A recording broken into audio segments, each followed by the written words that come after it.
Has your college or university recently suspended classes in relation to COVID-19 or coronavirus-related concerns? Are you worried about what this means for you and your graduate degree? If so, I empathize. If we're meeting for the first time, hi, my name is Jacqueline Beaulieu.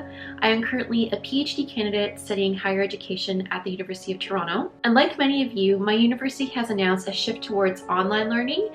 So I'll be working from home a lot for the next little bit. For full up-to-date details on how my university or any other university is approaching this situation, you definitely want to check your university's website. In the meantime, this is a video just to check in and see how are you all doing. I'd love to hear from you about how you're doing, how you're feeling about the current situation with the pandemic, how you're feeling about how this is shaping your student experience. It is a stressful time. You might be from a campus that's shifting to online learning and you're responsible now for teaching online for maybe the first time and you're wondering how that's going to go. How am I going to do it? Or maybe you're in online classes for the first time. You're like, what's that going to be like? If you're living on campus, some campuses are encouraging students to head home if they can, if they have another place to live, if they live on campus. Some schools in the United States I've even seen are basically requiring students to leave. That's not the case at my university, but I can only imagine that that would be stressful.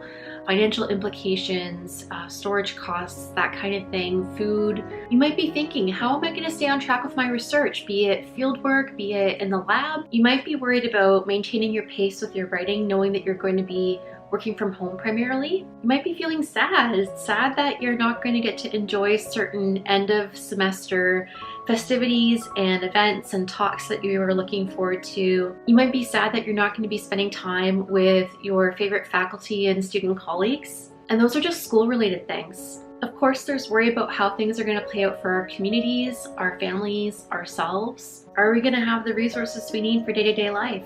Maybe you have kids and their schooling has been affected, and not only are you thinking about that, but that also creates a bit of a time management conundrum for you. Maybe you have a partner or other family member whose work is affected by this situation and there could be financial implications from that. Perhaps one or more of your family, like mine, are in the health professions, and so you're just thinking about them all the time and their safety. There's just so much you can be thinking about at this time. So yesterday was kind of overwhelming because, like many of you, my social media feed was just full of bad news posts and anxious sort of feeling comments, and I was going through it because I wanted to stay up to date, but they just didn't make me feel good. Not that they were supposed to make me feel good. To be honest, I wasn't able to complete any writing yesterday, and that's okay. And I want you to know it's okay if you're not able to accomplish as much for similar reasons. Making preparations, anxiety-inducing headlines, most people wouldn't be able to focus and write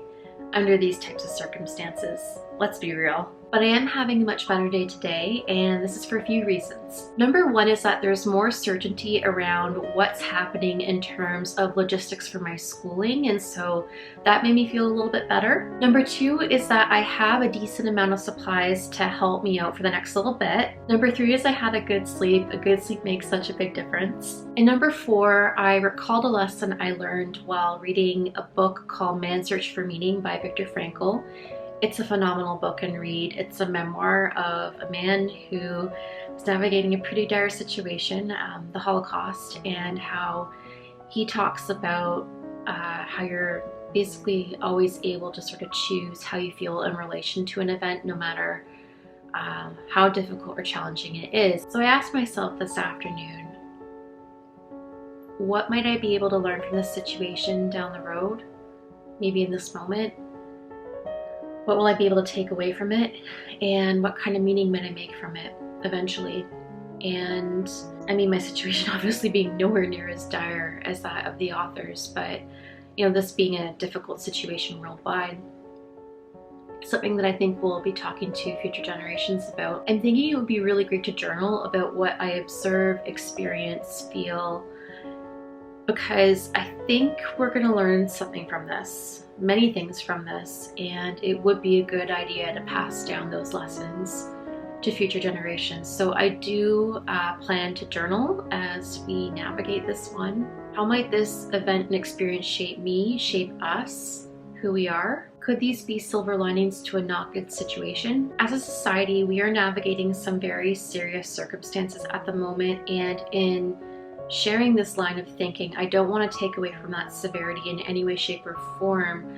I'm using it as a way to help myself forward, and wanting to share that with others in case others may find it a helpful tool. It might be early to ask the question of how might we make meaning of this situation, this pandemic. But by introducing the question early, it might encourage some further reflection and learning along the way. And that could be a good thing. It could be a good thing for your well-being, for your learning, but also the learning of future generations. So that's where I'm at today. I ran some errands this morning, and I've basically been home doing some work, and now I'm connecting via video with you. I would love to know how you are doing as a human being, and how these recent developments are shaping your experiences as students. Let's be here for each other over the coming weeks. Until next time, wishing you a beautiful and productive week in spite of these difficult circumstances. Bye, friends.